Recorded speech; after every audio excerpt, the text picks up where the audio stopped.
Hello friends, आपका बहुत स्वागत है मेरे YouTube channel learning with Jasmine पे। आप सब ने पार्ट 1 की वीडियो देख रखी होगी class 10 chapter number 1 real number की।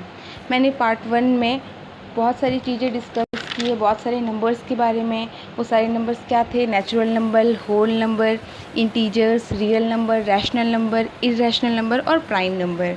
और एक नंबर बच गया था, वो था कंपोजिट नंबर, जो आप देख रहे होंगे यहाँ पे। तो सबके माइंड में ये एक सवाल आता है कि कंपोजिट नंबर क्या होता है। तो सबसे पहले बता दूं कि कंपोजिट नंबर वैसे नंबर को बोला जाता है जो बिल्कुल अपोजिट होते हैं प्राइम नंबर से। प्राइम नंबर के बारे में थोड़ा सा बता दूं, रिमाइंड करा दूं कि प्राइम नंबर वैसे नंबर को बोला जाता है जो या तो खुद के टेबल में आते होंगे या तो फिर 1 के टेबल में आते होंगे। मतलब क्या कि या तो खुद के टेबल से डिविजिबल होंगे या फिर 1 के टेबल से डिविजिबल होंगे। प्राइम नंबर के ओनली 2 फैक्टर्स होते हैं और कंपोजिट नंबर जस्ट अपोजिट है।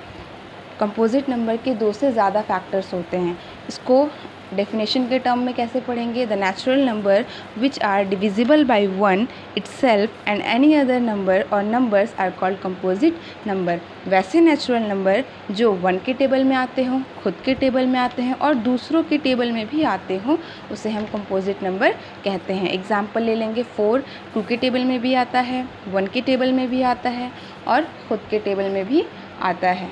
तो इसका 2 से ज़्यादा फैक्टर है और ये आपको स्टेटमेंट से एग्जाम्पल भी क्लियर हो गया होगा।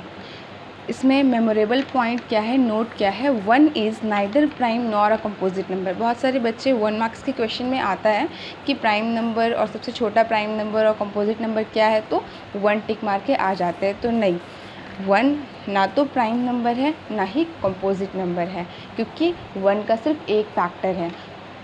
तो कंपोजिट तो किसी भी हाल में नहीं हो सकता है और वो प्राइम भी नहीं है, क्योंकि प्राइम में भी एक कंडीशन लगा दिया गया है प्राइम नंबर में भी कि 2 फैक्टर्स होना ज़रूरी है। I hope so composite number आप लोगों को क्लियर हो गया होगा। अब इसमें बहुत सारे थ्योरम्स हैं, एक एक करके मैं सारे थ्योरम को डिस्कस करूंगी और ये सारे थ्योरम आपको क्वेश्चन सॉल्व करने में भी बहुत हेल्पफुल रहेंगे। सबसे पहला थ्योरम है थ्योरम 1.1, जिनका नाम है इक्विलिट्स डिवीज़न लेमा। देखते हैं ये क्या कहते हैं। Given positive integers a and b, there exist unique integers q and r satisfying a is equals to B Q plus R, 0 is equals to r या ग्रेटर देन। यहाँ पे ये सारा स्टेटमेंट पढ़ने के बाद बहुत कन्फ्यूजन क्रिएट हुआ होगा कि ये क्या है, ये क्या होता है, मैं तो पहली बार सुन रही हूँ। लेकिन नहीं, ये पहली बार नहीं है। ये बहुत सिंपल है। इसको मैं सिंपल वे में समझाती हूँ। हमने जूनियर क्लास में पढ़ रखा है। ये जो है ना, यहाँ पे स्टेटमेंट, यहाँ पे जो इक्वेशन क्रिएट है a is equals to B Q plus R, ये बहुत कन्फ्यूजिंग लग रहा है सबको और ये एक्सरसाइज के क्वेश्चन में भी बहुत ज़्यादा काम आएगा। तो इसी से बनेगा सारा एक्सरसाइज आगे, कुछ एक्सरसाइज। तो ये कोई बहुत ज़्यादा कॉम्प्लिकेटेड नहीं है, ये बहुत इजी है। हमने जूनियर क्लास में पढ़ रखा है कि dividend is equals to divisor into question plus remainder. जब हम डिवाइड कोई भी सॉल्व करते थे तो वहाँ पे टीचर क्या करते थे, हमें बोलते थे कि चेक करना है डिवाइड को कि डिवाइड सही है कि नहीं। तो हम ये वाला लगाते थे। क्या लगाते थे? Dividend is equals to divisor into question plus remainder, question plus remainder ये लगाते थे। ये सारा आप लोगों को रिमाइंड होगा, ठीक है। तो ये क्या होता है, यहाँ पे मैं डिवाइड कर रहा है। 4 जो है वो मेरा डिवाइज़र है, 9 मेरा डिविडेंड है और 2 मेरा क्वेश्चन है और 1 मेरा रिमाइंडर है। तो आप सब यहाँ देख रहे होंगे डिविडेंड की जगह 9 लिखा है, डिवाइज़र की जगह 4 लिखा है और क्वेश्चन की जगह 2 और रिमाइंडर की जगह +1। तो ये जो इक्वेशन ऊपर में दिया हुआ है, ये जो इक्वेशन ऊपर में दिया हुआ है,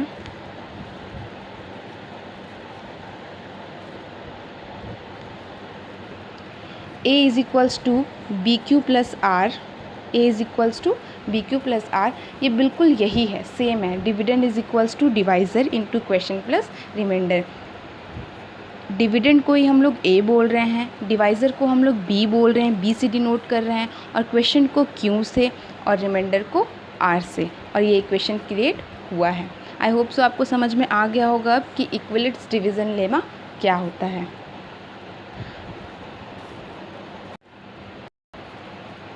अब आते हैं थ्योरम 1.2। ये क्या है? Fundamental theorem of arithmetic. Theorem 1.2 का नाम क्या है? Fundamental theorem of arithmetic.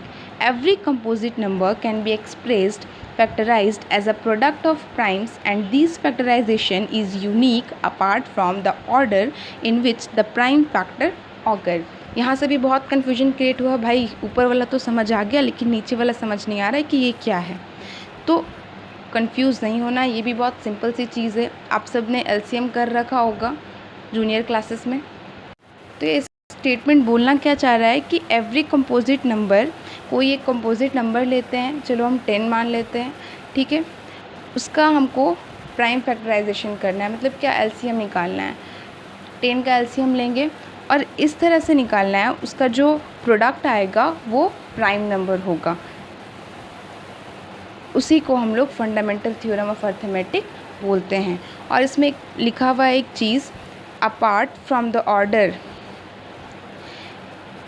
Order matter नहीं करता है। मतलब जैसे 2 को हमने यहाँ पे एलसीएम लिया, 2 से हमने यहाँ एलसीएम लिया,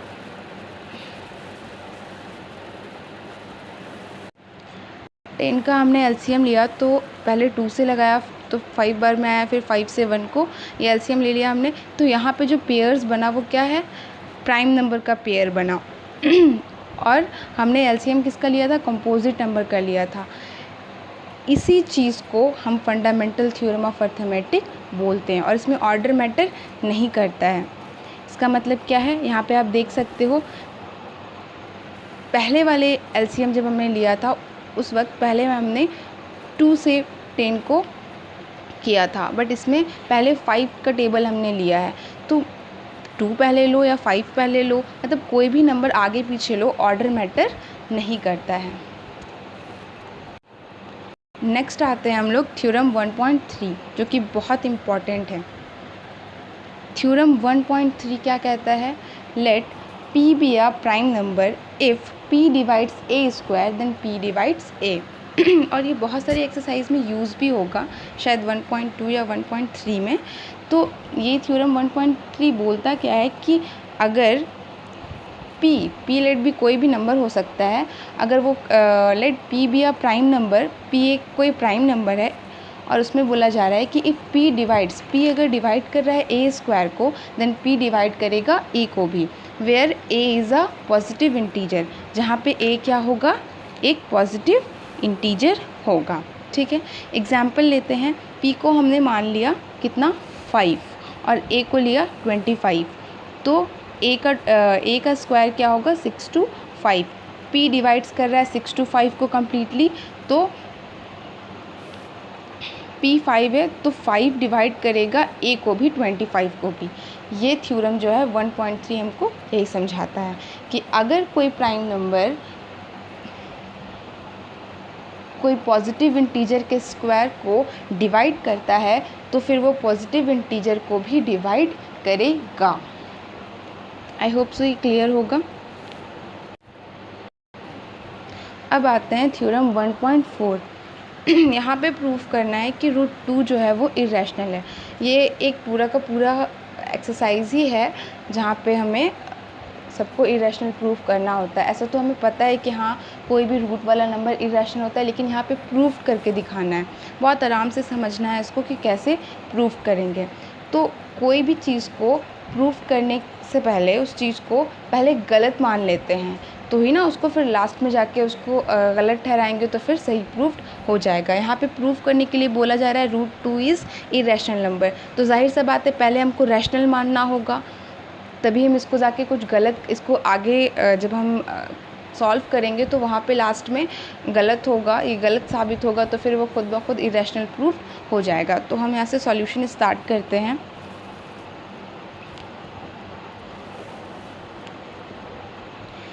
late √2 be a rational number. मान लेते हैं कि √2 जो है वो रैशनल नंबर है। हमने रैशनल नंबर में पढ़ रखा था कि रैशनल नंबर जो होता है वो हमेशा क्या होता है, p/q के फॉर्म में होता है और q is not is equals to 0। q जो है वो 0 नहीं हो सकता है, मतलब क्या, डेनोमिनेटर जो है वो 0 नहीं हो सकता है।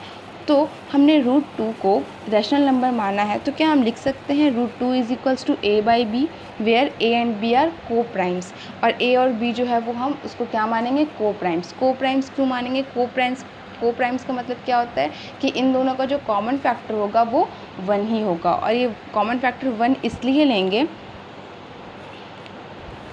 क्योंकि आप यहाँ पे देख सकते हो, अगर हम को प्राइम नंबर नहीं लेंगे, अगर हम 3 और 6 लेते हैं तो यहाँ पे क्या होगा, a/b 3/6 करेंगे तो ये कट जाएगा, तो आगे 1/2 ये तो बदल जाएगा।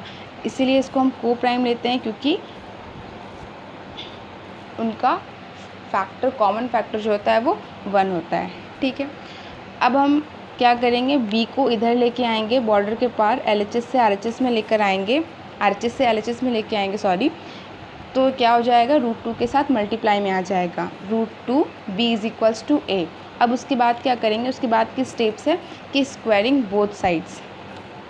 क्या करेंगे, स्क्वायरिंग बोथ साइड्स, मतलब क्या, LHS को भी स्क्वायर करना है और RHS को भी स्क्वायर करना है। √2b का whole square is equals to इधर a का होल स्क्वायर करेंगे।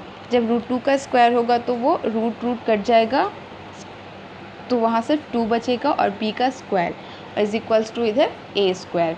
तो हमने अभी पहले 1.3 थ्योरम में पढ़ रखा था कि अगर कोई भी prime number, let p be a prime number if p divides a square then p divides a। अगर कोई नंबर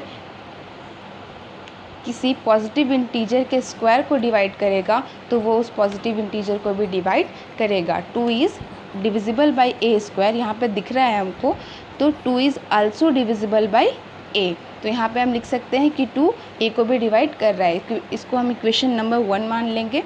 अब आगे चलते हैं, let c be any integer, जो c है वो कोई इंटीजर है, कोई भी पॉजिटिव इंटीजर है। तो यहाँ पे हम लिख सकते हैं a is equals to 2c। क्या हम यहाँ पे लिख सकते हैं a is equals to 2c? हाँ बिल्कुल लिख सकते हैं। उसके बाद फिर से वही सेम चीज़ करना है, क्या करना है हमको, स्क्वायरिंग बोथ साइड्स, दोनों साइड्स को क्या करना है, स्क्वायर कर देना है। तो इधर हो जाएगा a स्क्वायर और इधर हो जाएगा 2c का होल स्क्वायर। जब स्क्वायर बोथ साइड्स करेंगे तो इधर क्या आएगा, a square is equals to 4c square, 2 into 2 4 और c इंटू c का square. From equation 1 a square is equals to 2b square, तो क्या हम a स्क्वायर की जगह पे लिख सकते हैं 2b square is equals to 4c square. इधर 2 4 को काटेगा 2 बार में, तो यहाँ क्या बचेगा, b square is equals to 2c square. मैंने पीछे भी लिखा था वो चीज़, यही सेम कंडीशन यहाँ पे भी आया है। 2 is divisible by b square, 2 is also divisible by b। तो यहाँ पे क्या पता चल रहा है कि 2 का a और b जो दोनों है कॉमन फैक्टर है, और हमने क्या मान रखा था फर्स्ट में कि वो दोनों क्या है, को प्राइम्स है। तो ये क्या हो गया यहाँ से, तो ये गलत साबित हो गया, ये तो को प्राइम्स नहीं है। From equation 1 and 2 a and b are not coprimes, then hence our assumptions was incorrect। That's why ये प्रूव्ड होता है कि √2 जो है वो इरेशनल नंबर है, वो रैशनल नंबर नहीं है। Thank you. आगे की फर्दर वीडियोस आपको डिस्क्रिप्शन में मिल जाएगी, डिस्क्रिप्शन में उसके लिंक को प्रोवाइड कर दी जाएगी। मेरे साथ मेरे चैनल पे बने रहें और प्लीज़ सब्सक्राइब करना ना भूलें, बेल आइकन को भी दबा दें। आपको जितने भी एक्सरसाइज के सॉल्यूशन है सारे कुछ मेरे यूट्यूब चैनल पे मिल जाएंगे। Thank you so much, thanks for watching my video.